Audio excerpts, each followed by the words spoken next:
Hey everybody, John Fenn, Church Without Walls International, CWOWI.org.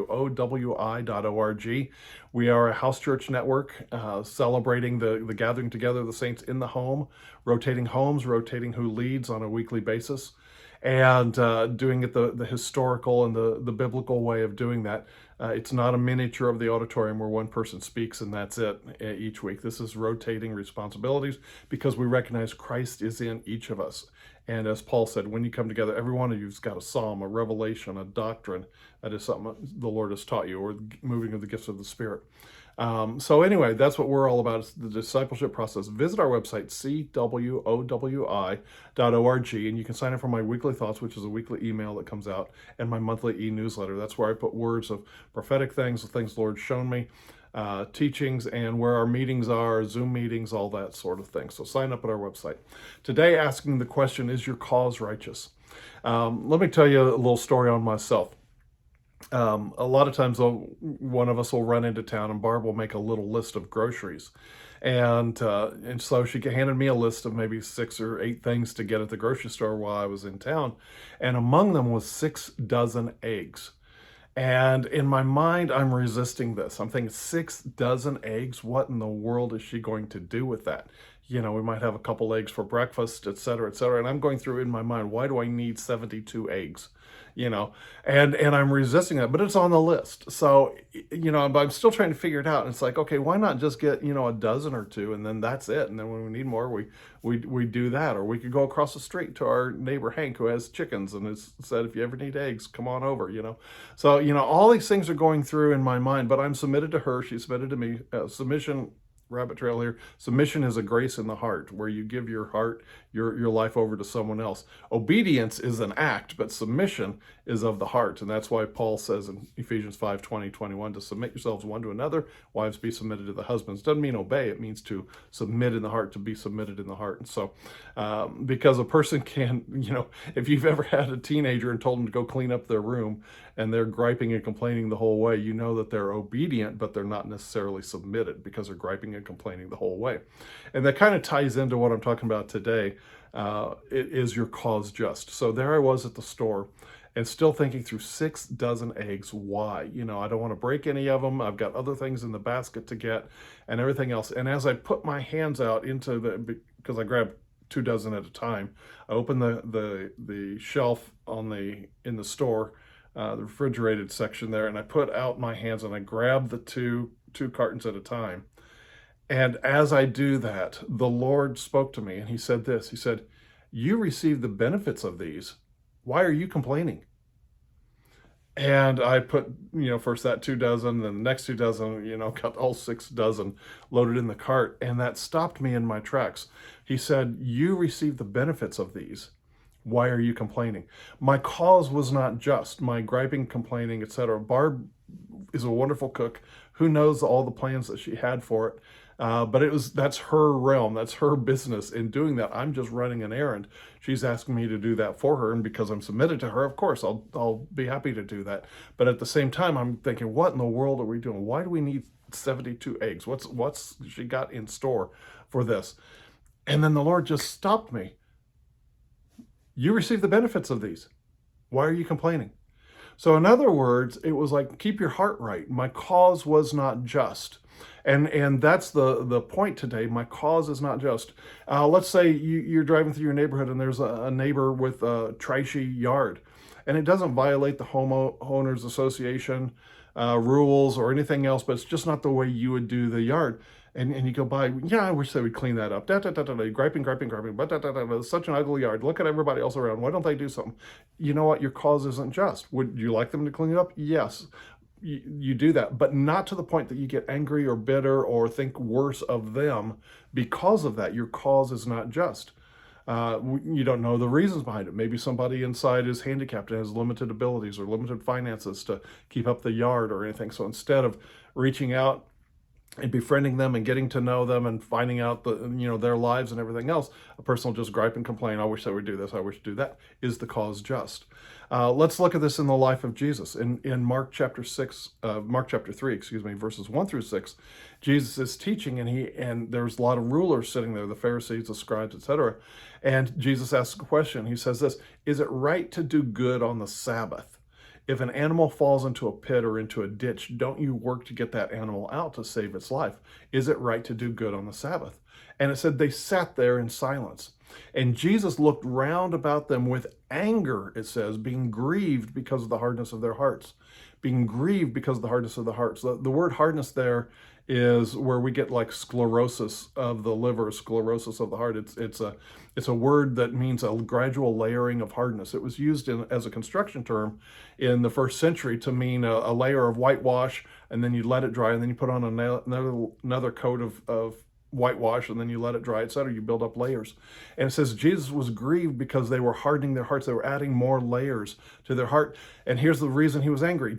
And it was just because they knew what to do, but they didn't do it. He asked them a simple question: is it right to do good on the Sabbath, to get an animal, for instance, out of a ditch to save its life? And they held their peace. And he was angry with them. His anger was justified because they knew what to do, but they didn't do it. So that's a case where you could be justified. In Matthew chapter 5, verses 21 through 26, Jesus talks about being angry with your brother without a reason, without a just cause.